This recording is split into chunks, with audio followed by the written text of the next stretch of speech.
کھانے کو ضائع نہیں کرنا. کچھ لوگ دیکھتے ہیں کوئی چیز کہتے ہیں اچھا پھینکو اس کو پرے. کھجور لیں گے اس کے اندر وہ چھوٹی چھوٹی لگ جاتی ہے نا سسری سی, تو کہتے ہیں نہیں یہ نہیں کھانی, پھینک دو پھینک دو پھینک دو. یہ اسراف ہے. نبی صلی اللہ علیہ وسلم کی سنت کیا ہے؟ آپ کے سامنے پرانی کھجور پیش کی گئی, آپ نے کھول کے اچھی طرح جائزہ لیا, سسریاں نکالی, صاف کیا اور باقی کھا لی. اگر کوئی لقمہ زمین پہ گر جاتا تھا تو آپ کیا کرتے تھے؟ اٹھا کے پھینک دو؟ نہیں, بلکہ اس کو صاف کر کے کھا لیتے تھے. نبی صلی اللہ علیہ وسلم نے فرمایا شیطان تم میں سے ہر ایک آدمی کے پاس اس کے ہر کام کے وقت موجود رہتا ہے, یہاں تک کہ کھانے کے وقت بھی. لہٰذا جب تم میں سے کسی کا لقمہ گر جائے تو چاہیے کہ اس کو کھا لے صاف کر کے, اور اسے شیطان کے لیے نہ چھوڑے. کھانے کے بعد برتن کو کیا کرنا چاہیے؟ صاف کرنا چاہیے. ہم پہلے بے سوچے سمجھے برتن بھر لیتے ہیں, خاص طور پہ شادیوں میں. توجہ سے سنیے یہ بات, بڑی سخت تکلیف ہوتی ہے جب لوگ شادیوں پہ جاتے ہیں اور پلیٹوں کے اندر چھوٹے چھوٹے ٹیلے بنا لیتے ہیں کھانا ڈال ڈال کے, اور پھر 2-4 لقمے کھاتے ہیں, کوئی چھوٹے بچے کو ساتھ کھلایا اور باقی ساری کی ساری پلیٹ واپس. اس کا حساب کون دے گا؟ پہلے تھوڑا ڈال کے چکھ لے کہ آپ کے حساب سے نمک پورا ہے یا نہیں, اور اگر پہلی دفعہ میں آپ کو ٹھیک لگتا ہے تو بس پھر دوبارہ اتنا ڈالیں جتنا آپ کو بھوک ہے کھانا ہے. کھانا زیادہ نہیں ڈالنا, نہ گھر میں نہ شادیوں میں پارٹیوں میں نہ کسی کے گھر, کیونکہ وہاں انسان سوچتا ہے میرا کیا جاتا ہے, مجھے تو کوئی نقصان نہیں. اور کتنا کھانا ضائع ہوتا ہے. اور آپ کو پتا ہے کہ آپ ہی کے شہر میں کتنے لوگ رات کو بھوکے سوتے ہوں گے, آپ نے ان کے حصے کا بھی منگا کے پکا کے ضائع کر کے بنوں میں پھینک دیا. تو کھانے کے بعد برتن صاف کرنا ہے. اگر کسی وجہ سے بازو کا اندازہ نہیں ہوتا, کچھ چیزیں ایسی ہوتی ہیں ان کو کھا کے جلدی پیٹ بھر جاتا ہے, تو پھر اس کھانے کو الگ نکال لیں. اگر کوئی بلی وغیرہ ہے اس کو ڈال دیں, اگر کوئی چاول وغیرہ ہے اپنے گھر میں ایک ایسی کنالی رکھ دیں, کوئی ایسی ڈش رکھ دیں کہ جس میں بچا ہوا کھانا جا کے ڈال دیں, پرندے آئیں گے وہ کھا کے چلے جائیں گے, آپ کو ثواب ملے گا. میں تو جب روٹی خود بناتی تھی تو پیڑے کا آٹا ہوتا ہے نا, وہ اگر ہاتھوں کو لگ جاتا تھا تو میں اس کے لیے الگ برتن رکھتی تھی, اور صبح سے رات تک جتنے بھی اس کے اندر ہاتھ سے اترا ہوا آٹا جمع ہوتا تھا وہ شام تک چھوٹی چھوٹی سوئیاں بن جاتا تھا سوکھ کے, پھر میں اس کو چڑیا کو ڈال آتی تھی. کیونکہ ذرے کا بھی وزن ہوگا نا قیامت کے دن, کے نہیں ذرے کا وزن ہے نا. فَمَن يَعْمَلْ مِثْقَالَ ذَرَّةٍ خَيْرًا يَرَهُ وَمَن يَعْمَلْ مِثْقَالَ ذَرَّةٍ شَرًّا يَرَهُ. شر کیا ہے؟ ضائع کرنا. خیر کیا ہے؟ کسی کے فائدے میں لے آنا. اور مجھے امید ہے کہ آپ پرندوں وغیرہ کے لیے پانی بھی رکھتے ہوں گے. آج کل آپ دیکھیں بارشیں نہیں ہو رہی, سخت گرمی میں بھی پانی ڈالیں, لیکن سردی میں بھی پانی رکھیں. کبھی راستے میں دیکھتے ہو نا پرندوں وغیرہ کو, میں سوچے کہیں پانی نظر نہیں آ رہا, پتہ نہیں کہاں سے پیتے ہیں بےچارے, ان کو بھی پیاس لگتی ہوگی. تو آج کل بھی کچھ نہ کچھ پانی, یعنی برتن بنا چھوڑے گھر میں. اگر آپ کو چھوٹا سا بھی گھر ہے, کھڑکی کے باہر بھی چھوٹی سی جگہ ہے, تو وہاں ایک چھوٹی سی کوئی چیز لگا دیں, لیکن اپنے ساتھ دوسروں کا بھی خیال رکھیں. پھر اسی طرح صحت کو فائدہ دینے والی غذا کھائیں اور وہ چیزیں چھوڑ دیں جو صحت کو نقصان دیتی ہیں. ام منذر کہتی ہیں رسول اللہ صلی اللہ علیہ وسلم میرے گھر تشریف لائے, آپ کے ساتھ علی رضی اللہ عنہ بھی تھے, اور علی رضی اللہ عنہ بیماری سے اٹھے تھے, کمزور تھے. ہمارے ہاں کھجوروں کے خوشے لٹک رہے تھے, تو رسول اللہ صلی اللہ علیہ وسلم اٹھے اور ان سے کھانے لگے, اور حضرت علی بھی کھانے کے لیے اٹھے, تو رسول اللہ صلی اللہ علیہ وسلم نے ان سے فرمایا رک جاؤ, ابھی تم کمزور ہو. چنانچہ وہ رک گئے, ان کو پرہیز بتایا آپ نے. ام منذر کہتی ہے میں نے جو اور چکندر پکائے ہوئے تھے وہ آپ کی خدمت میں پیش کیے, تو آپ نے فرمایا اے علی یہ لے لو, یہ تمہارے لیے زیادہ فائدے کی چیز ہے. کھانا کھا کے کیا کرنا چاہیے, شکر کیسے کرنا چاہیے؟ اس میں آپ دیکھیں سب سے پہلی دعائیں کون سی ہیں؟ کھانا کھانے کے بعد کی دعائیں. ایک نہیں کئی دعائیں ہیں. آپ نے پتہ کیا کرنا ہے؟ ان دعاؤں کو, اس پیپر کو اس میں سے الگ کر کے آپ نے اپنے کچن میں جہاں کھانا کھاتے ہیں یا ڈائننگ ہال میں یا پھر جہاں بھی آپ ہوتے ہیں وہاں یہ لگا لیں اور دیکھ کے پڑھنا شروع کریں, اور ایک ایک یاد کرنا شروع کریں, تاکہ کھانے کے بعد پڑھ کے آپ اٹھیں. ٹھیک ہے انشاءاللہ, اور اس سے آپ کو انشاءاللہ بہت ثواب ہوگا, اور یہ شکر ادا کرنے کا ایک طریقہ ہے. مثال کے طور پر آپ دیکھیں اللہم بارک لنا فیہ وَأَطْعِمْنَا خَيْرًا مِّنْهُ. اے اللہ ہمیں اس کھانے میں برکت عطا فرما اور ہمیں اس سے بہتر کھلا. سبحان اللہ. ہر دفعہ کھانا کھا کے اگر آپ یہ دعا مانگتے ہیں کہ اللہ ہمیں اس سے بہتر عطا فرما تو کیا ہوگا؟ شکر ادا کرنے والے کو کیا ملتا ہے؟ بہتر ملتا ہے. پھر الحمدللہ الذی اطعم وسقا وسوغہ وجعل لہ مخرجا. تمام تعریفیں اللہ کے لیے ہیں جس نے کھلایا پلایا اور اسے جسم میں پیوست کیا، یعنی ہمارے جسم کا حصہ بنا اور اس کے نکلنے کی راہ بنا، یعنی جو ویسٹ تھا وہ بھی جسم سے نکل گیا. اور اسی طرح باقی دعائیں بھی ہیں. میں نے یہ دعائیں اپنے کچن میں لگائی ہوئی ہیں اور الحمدللہ پڑھنے میں بہت آسانی ہوتی ہے. پھر اس کے بعد کھانے پینے میں اسراف سے بچنا ہے. یہ بڑا اہم سبق ہے. اللہ سبحانہ وتعالیٰ فرماتے ہیں یا بنی آدم خذوا زینتکم عند کل مسجد وکلوا واشربوا ولا تسرفوا انہ لا یحب المسرفین. اے آدم کی اولاد، ہر نماز کے وقت اپنی زینت لے لو، یعنی لباس میں نماز پڑھو، اور کھاؤ اور پیو اور حد سے نہ گزرو، بے شک وہ حد سے گزرنے والوں سے محبت نہیں رکھتا. اسراف کسی بھی چیز میں پسندیدہ نہیں، نہ لباس میں اور نہ کھانے پینے میں اور نہ کسی اور چیز میں. اسراف کیا ہے؟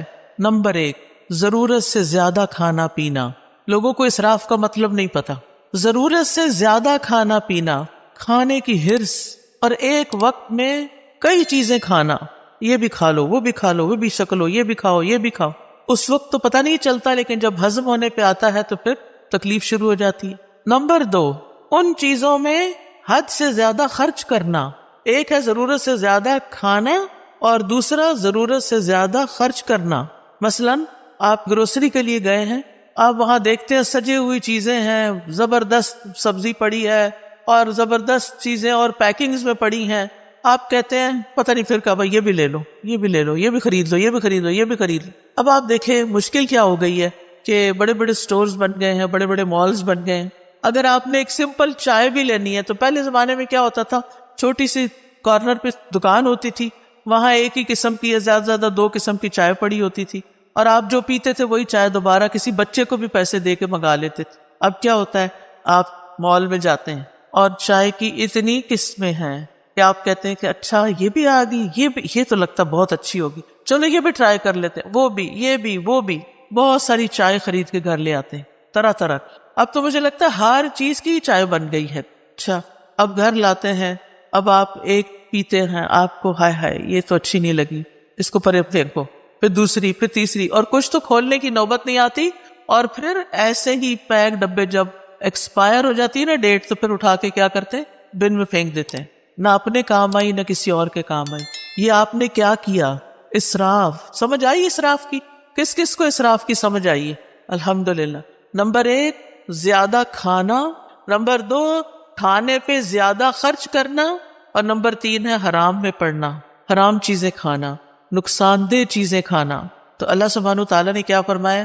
کھاؤ پیو لیکن اسراف نہیں کرو. نبی صلی اللہ علیہ وسلم نے فرمایا کھاؤ اور پیو، پہنو اور صدقہ کرو، لیکن اسراف نہ کرو، نہ تکبر کرو.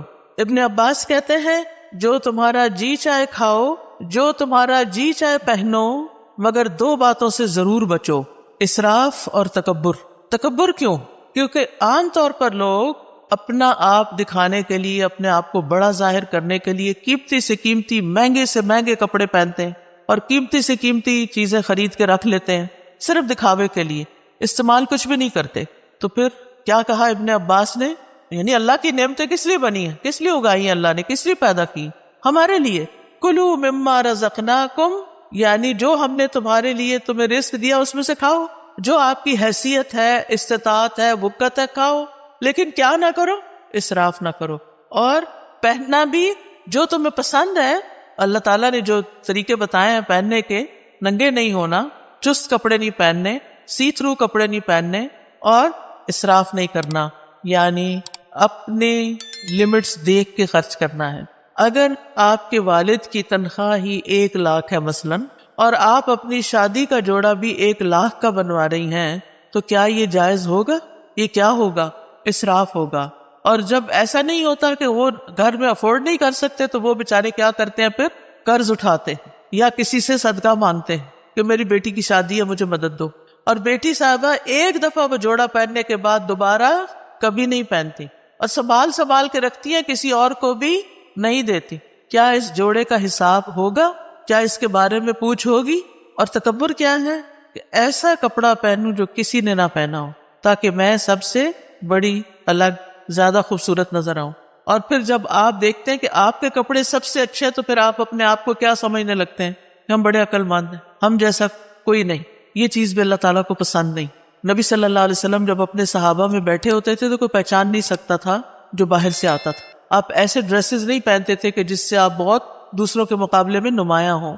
اس آیت کے بارے میں طبیب کہتے ہیں کہ اس میں پوری طب شامل ہو گئی، یعنی کھانا پینا ہے لیکن اسراف نہیں کرنا تو آپ بیمار ہی نہیں ہوں گے. پھر اسی طرح یہ کہ کھانا پینا زندگی کا مقصد نہ ہو، اعتدال کے ساتھ بقدر ضرورت کھایا جائے. نبی صلی اللہ علیہ وسلم نے بدترین امتیوں کی کچھ خصوصیات بتائی ہیں. ہم سب اپنے بارے میں غور کریں کہ کہیں وہ ہم تو نہیں. بدترین امتی کون ہے؟ رسول اللہ صلی اللہ علیہ وسلم نے فرمایا، ان قریب میری امت میں ایسے لوگ ہوں گے جو طرح طرح کے کھانے اور رنگ برنگے مشروب طلب کریں گے. طلب کا کیا مطلب ہوتا ہے؟ آرڈر کرنا. طرح طرح کے کھانے اور رنگ برنگے مشروب طلب کریں گے. مثلا آپ گئے ہیں کسی ریسٹورینٹ میں، آپ اٹھاتے ہیں مینیو، سارے اٹھا کے بیٹھ جاتے ہیں. پھر ہر کوئی کیا کہتا ہے، مجھے یہ کھانا ہے، مجھے یہ کھانا ہے، اس کو یہ کھانا ہے، اس کو یہ کھانا ہے. کافی ٹائم تو پہلے سلیکشن میں لگتا ہے. پھر آپ آرڈر کرتے ہیں، پھر گھنٹہ بھر کے بعد وہ کھانا آتا ہے اور رنگ رنگ کا. اچھا یہ بھی منگا لیتے، یہ بھی منگا لیتے، یہ بھی منگا، یہ بھی ہو جائے، یہ بھی ہو جائے. اور ڈرنک میں پیپسی بھی ہو جائے، فانٹا بھی ہو جائے، فلاں بھی ہو جائے، فلاں بھی، جوس بھی ہو جائے. یہ ہے طلب کرنا.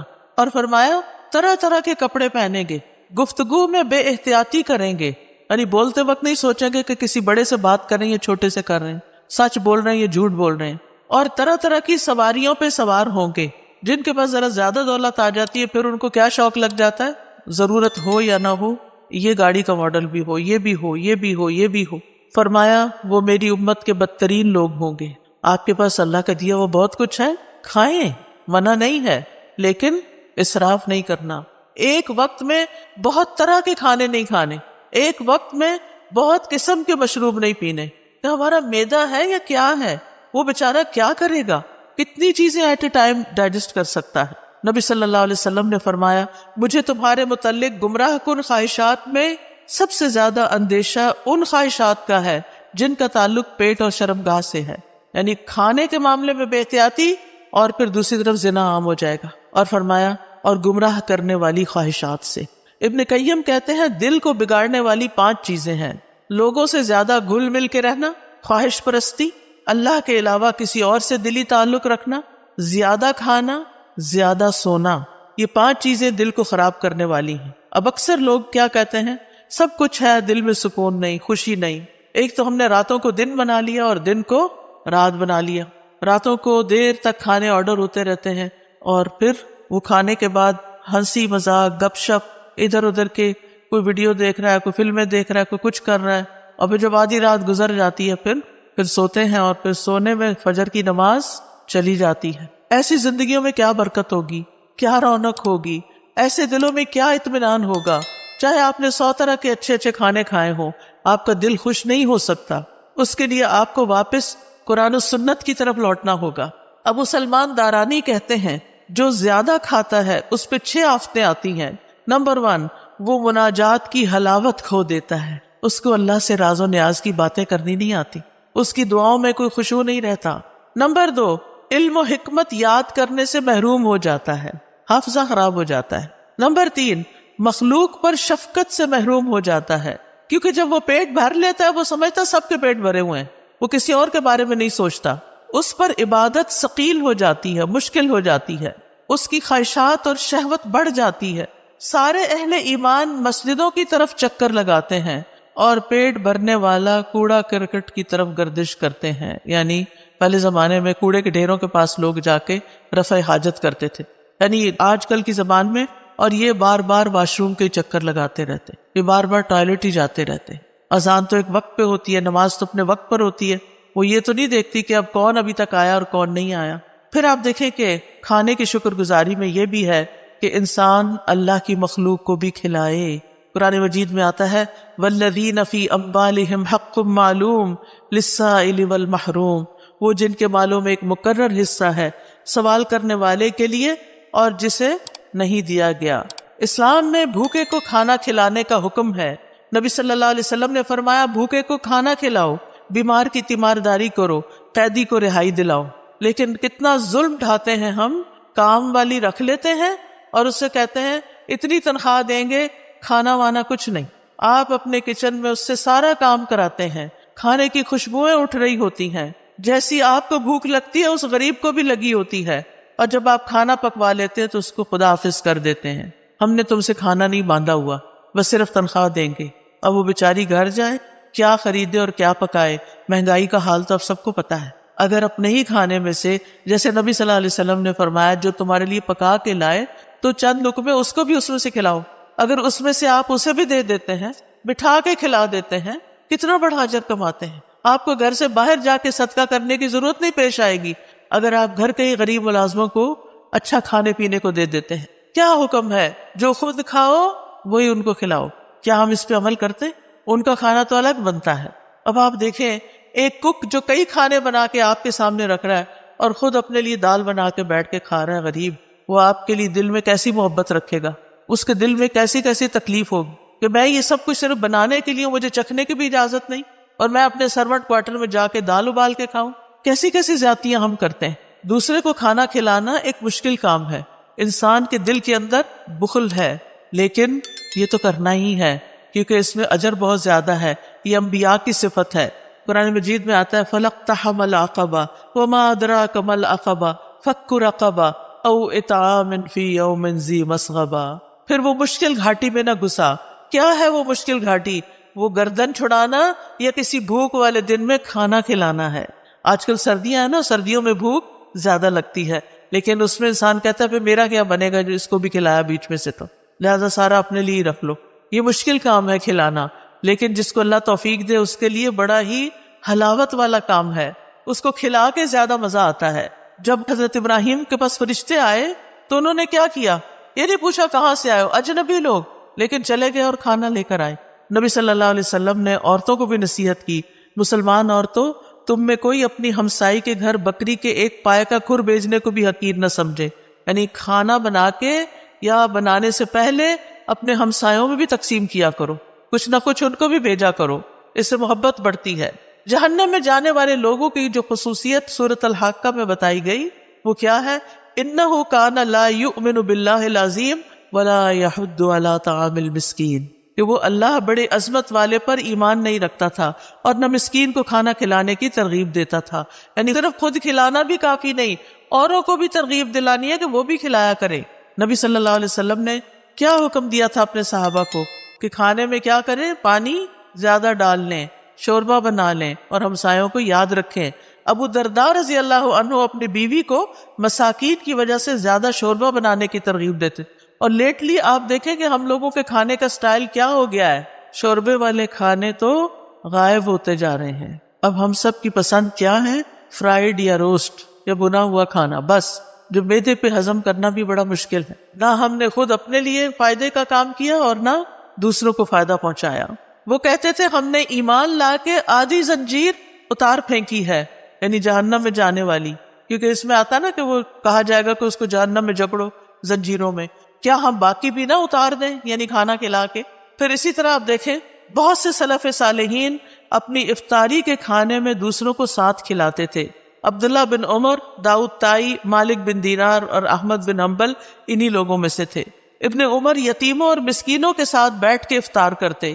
اگر انہیں یہ علم ہو جاتا کہ انہوں نے مساکین اور یتیموں کو نہیں کھلایا تو وہ افطاری کے وقت کھانا نہیں پھر کھاتے تھے کہ مسکینوں کو کیوں نہیں کھلایا. اور بعض ایسے بھی تھے جیسے حسن بصری اور عبداللہ بن مبارک کہ خود بھوکے بھی رہ لیتے لیکن دوسروں کو کھلاتے، کیونکہ یہ اللہ تعالیٰ کو بڑا ہی محبوب اور پسند ہے کہ انسان دوسروں کو کھلائے. نبی صلی اللہ علیہ وسلم نے فرمایا وہ لوگ اللہ تعالیٰ کو زیادہ پیارے ہیں جو لوگوں کے لیے زیادہ فائدے مند ہیں. اللہ کے نزدیک سب سے پسندیدہ اعمال یہ ہیں کسی مسلمان کو خوش کرنا، اس سے کوئی تکلیف دور کرنا، اس کا قرضہ ادا کر دینا، اس سے بھوک کو دور کر دینا. پھر کھانا کھلانا جو ہے یہ صدقہ ہے، صرف باہر والوں کو نہیں، گھر والوں کو بھی. نبی صلی اللہ علیہ وسلم نے فرمایا تمہارا اپنے آپ کو کھلانا بھی صدقہ ہے، تمہارا اپنے بیٹے کو کھلانا بھی صدقہ ہے، تمہارا اپنی بیوی کو کھلانا بھی تمہارے لیے صدقہ ہے، تمہارا اپنے خادم کو کھلانا بھی تمہارے لیے صدقہ، یعنی اس پر اجر ملے گا. کھانا پکا کے خود کھا رہے اس پر بھی اجر ہے، گھر والوں کو کھلا رہے اس پر بھی اجر ہے.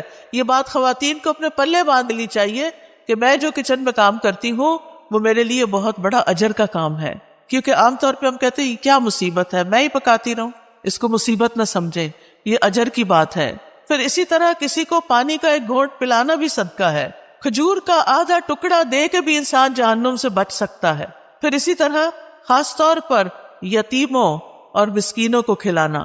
نبی صلی اللہ علیہ وسلم نے فرمایا جو شخص مسلمان ماں باپ کے کسی یتیم بچے کو اپنے کھانے اور پینے میں اس وقت تک شامل رکھتا ہے جب تک وہ اس کی مدد سے مستغنی نہیں ہو جاتا، یعنی خود کمانے نہیں لگ جاتا، تو اس کے لیے یقینی طور پر جنت واجب ہو جاتی ہے.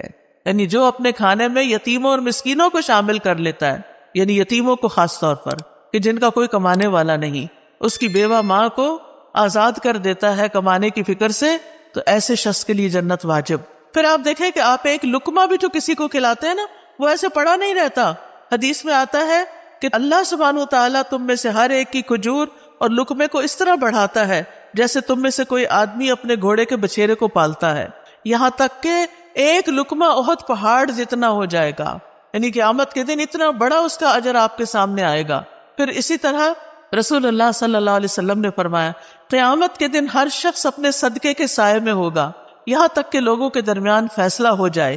یزید کہتے ہیں ابو الخیر کوئی دن ایسا نہیں جانے دیتے تھے جس میں کوئی چیز خواہ میٹھی روٹی یا پیاز یا اس طرح کی کوئی چیز صدقہ نہ کرے. جب گھر سے نکلتے تھے کچھ نہ کچھ کھانا لے کے نکلتے اور کسی نہ کسی کو کھلا دیتے تھے. ہانی بن یزید نے نبی صلی اللہ علیہ وسلم سے پوچھا مجھے کوئی ایسی چیز بتا دیں جس سے میرے لیے جنت لازم ہو جائے. آپ نے فرمایا حسن کلام اور کھانا کھلانے کو لازم پکڑو. کھانا کھلانا شروع کرو، یہ جنت لازم کر دے گا. اور جنت کے بالا خانے، خوبصورت محلات اس شخص کے لیے ہیں جو بات اچھی طرح کرے، کھانا کھلائے، اور جب لوگ رات کو سو رہے ہوں تو وہ نماز پڑھے. اسی طرح صرف پانی پلانے کا بھی بہت بڑا اجر ہے. نہ صرف یہ کہ انسانوں کو بلکہ جانوروں کو بھی. آپ کو یاد ہے کہ وہ ایک عورت جو ویسے بہت بری عورت تھی لیکن اس نے ایک کتے کو پانی پلایا تھا کنویں سے نکال کے، تو اس کی وجہ سے اس کی بخشش کر دی گئی تھی. پھر اسی طرح آپ دیکھیے کہ کوئی شخص اگر کسی کو ہدیے میں چاندی یا سونا دے یا مشکیزہ دے یا کسی کو دودھ پلا دے تو یہ ایسا ہے جیسے غلام کو آزاد کر دے. اب سونا چاندی دینا تو بڑا مشکل ہو گیا ہے کیونکہ بڑا ہی مہنگا ہو گیا ہے، لیکن دودھ پلایا جا سکتا ہے غلام کو. اور دودھ پلانا ایسا ہے جیسے ایک غلام آزاد کرنا. آج کل غلام بھی نہیں ہے، اور خالص دودھ اگر کسی کو آپ پلاتے ہیں تو اور بڑا اجر ہے. تو ایسے معاملات میں دل کو کھلا کرنا ہے. ہم یا تو کچھ کسی کو کھلاتے نہیں یا بہت بڑی دعوت کرتے ہیں اور اس میں اسراف کرتے ہیں. اعتدال میں رہیے، جو میسر ہے، جو خود کھاتے ہیں وہی کھلاتے رہیے. دوست کو، احباب کو، مہمان کو، رشتہ داروں کو، ہمسایوں کو، نوکروں کو، تو انشاءاللہ اس سے اجر ثابت ہو جائے گا.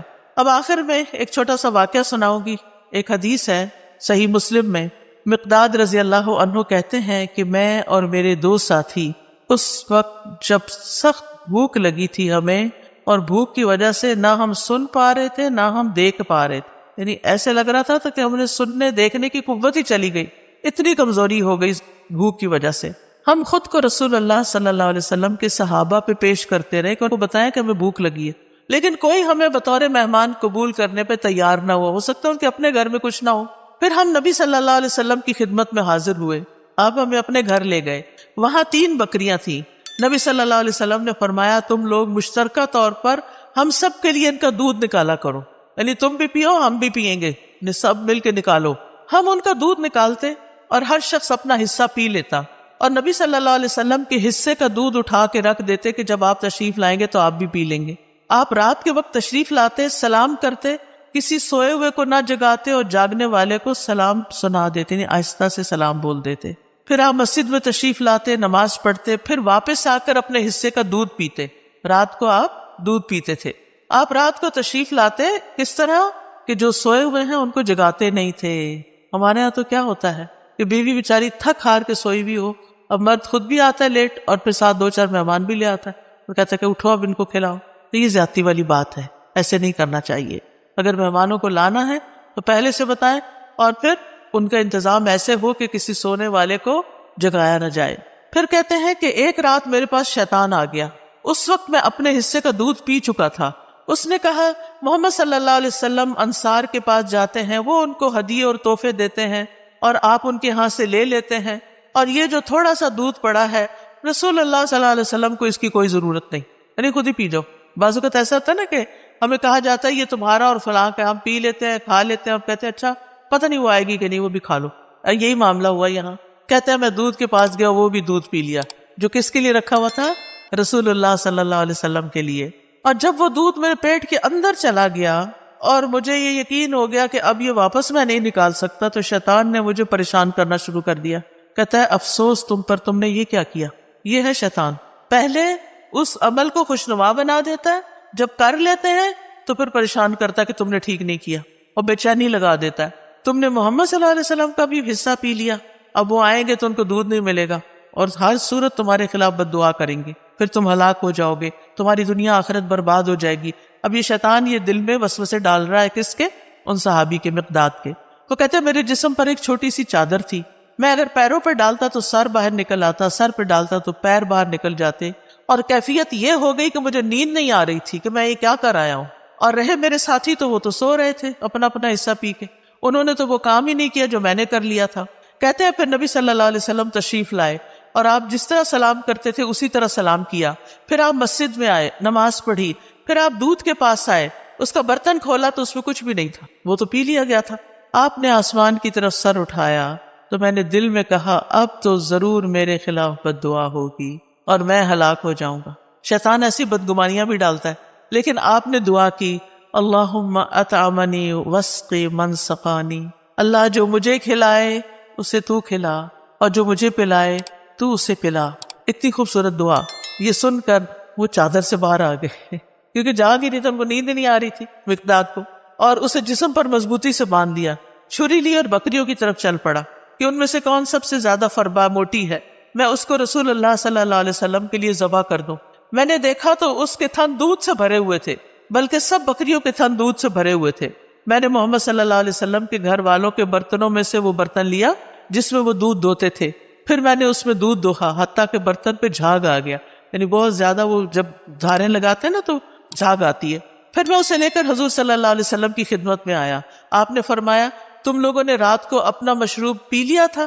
میں نے عرض کی اللہ کے رسول آپ بھی پی لیجئے۔ آپ نے دودھ پی لیا، پھر مجھے دیا، میں نے کہا اللہ کے رسول آپ اور پیجئے۔ آپ نے پھر پی لیا اور برتن دوبارہ مجھے دیا۔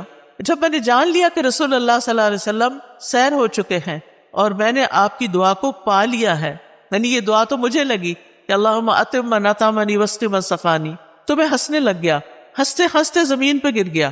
آپ نے فرمایا مقداد یہ ایک بری خصلت ہے، یہ کوئی اچھا اخلاق نہیں ہے کہ ہنستے ہنستے نیچے گرو، کئی لوگ ایسے کرتے ہیں تو ایسا نہیں کرنا چاہیے۔ میں نے کہا اللہ کے رسول میرے ساتھ تو یہ معاملہ ہوا تھا آج اور میں نے اس طرح کیا۔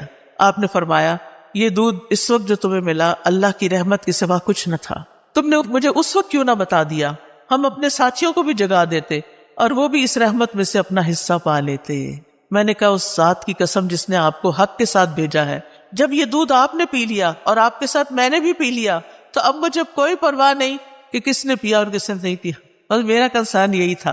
تو اس حدیث سے کچھ باتیں پتہ چلتی ہیں۔ سب سے پہلی بات تو یہ کہ نبی صلی اللہ علیہ وسلم بھوکے، بے سہارا، بے آسرا لوگوں کو اپنے گھر لے آتے تھے، اپنے پاس پناہ دیتے تھے، ان کا خیال رکھتے تھے۔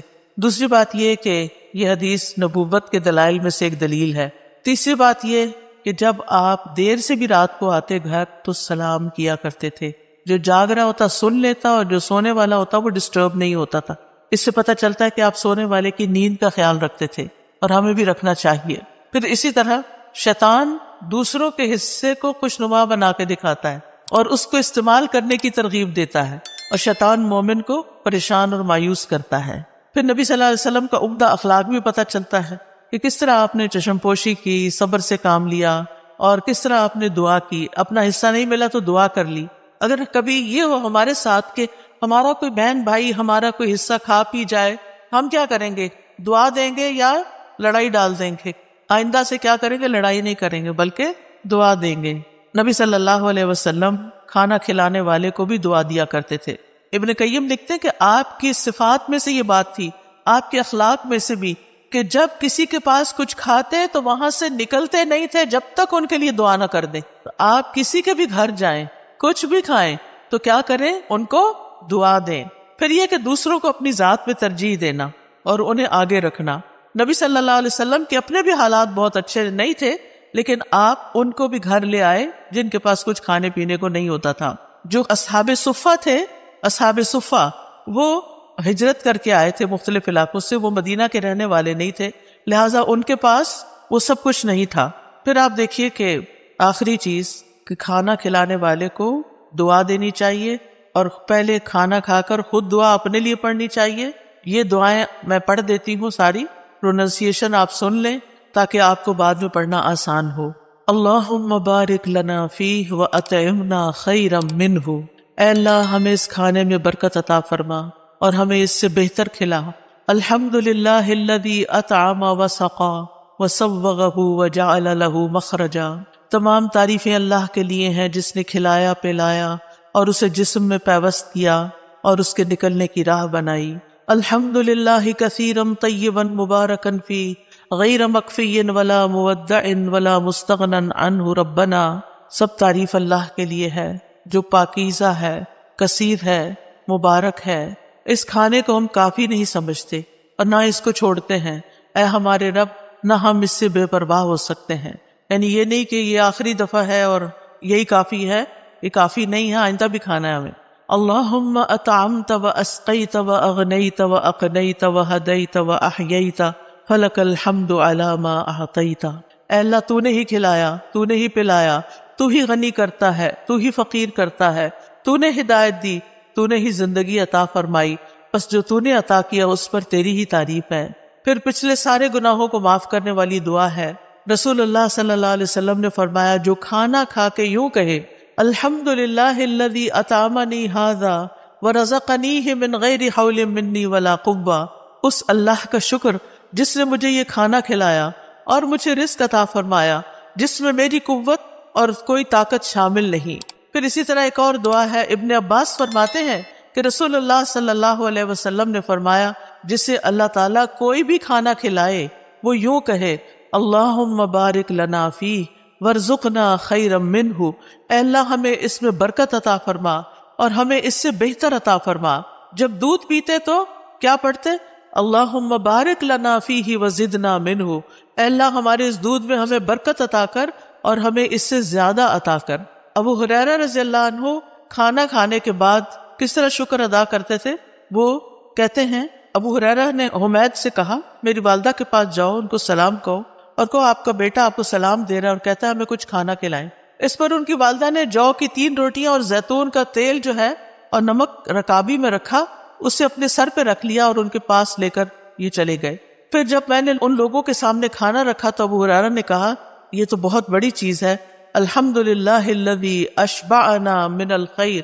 سب تعریف اللہ کے لیے ہے جس نے ہمارا پیٹ روٹی سے بھرا، یعنی ہمارا کھانا 2 سیاہ رنگ یعنی کھجور اور پانی کے سوا کچھ نہ تھا.